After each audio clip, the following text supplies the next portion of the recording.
Pour mettre en peinture cette veste à franges, j'ai utilisé la technique BSL. La technique BSL, donc la base, shade et light. C'est un système de mélange de couleurs et de peinture développé par les artistes Giraldez et Gonzalez pour la peinture sur figurine. Elle est basée sur l'application intuitive et efficace de 3 types de couches. Une base, une couleur de base, un shade, les ombres, pour foncer, et un light, les lumières pour éclaircir, afin d'obtenir une précision maximale et une grande cohérence des couleurs. Cette technique, on va la parcourir ensemble avec quelques petites adaptations, mais surtout le plus important, c'est les pièges à éviter. Et pour ça, reste jusqu'à la fin de cette vidéo pour obtenir ma conclusion. Bienvenue sur ma chaîne YouTube SZ Miniature, une chaîne dédiée au montage et à la mise en peinture de figurines historiques.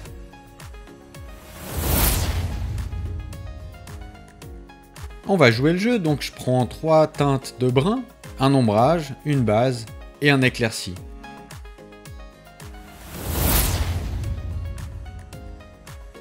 Bien évidemment, j'y vais à la fraîche, donc je respecte pas du tout les principes, mais je commence par les ombrages, donc je viens dans les creux au lieu de commencer par la base.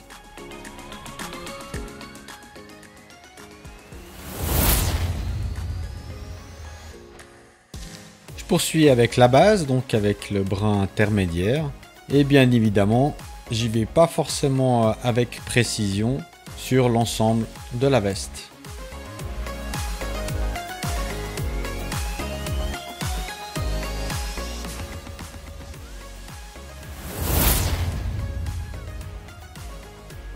Sans précision, je dois revenir sur mes ombrages, donc avec un pinceau un petit peu plus fin, je viens bien retravailler l'ombrage dans les creux.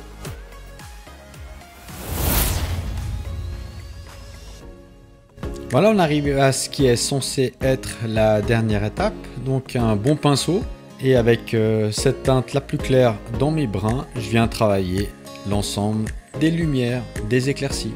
Pour observer les zones qui sont travaillées, franchement, je ne vais pas spécialement accélérer trop la vidéo. Après cette étape, donc la phase de dépôt des lumières, la technique est censée être terminée.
En regardant la pièce avec ces 3 teintes de brun, franchement, ça claque pas. Il n'y a pas suffisamment de contraste, de lumière.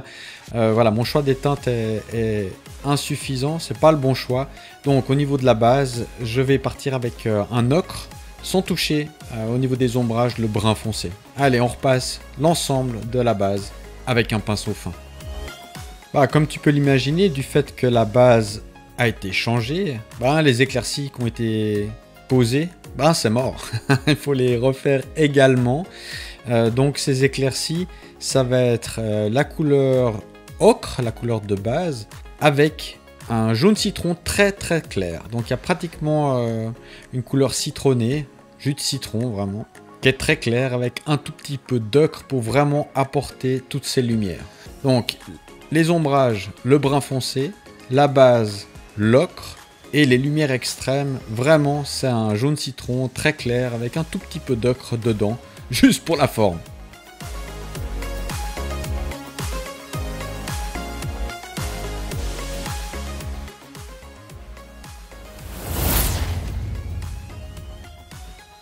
Les pièges à éviter, la technique elle est bonne, elle est simple, 3 teintes, une base, un ombrage, un éclairci. Par contre, au niveau du choix des teintes, il faut vraiment prendre des valeurs qui changent énormément pour apporter une base qui apporte passablement de lumière déjà initialement, des ombrages très foncés et une lumière très claire. Voilà, les valeurs entre les 3 teintes doivent être importante. En tout cas, c'est ce que j'ai constaté par rapport à mon choix.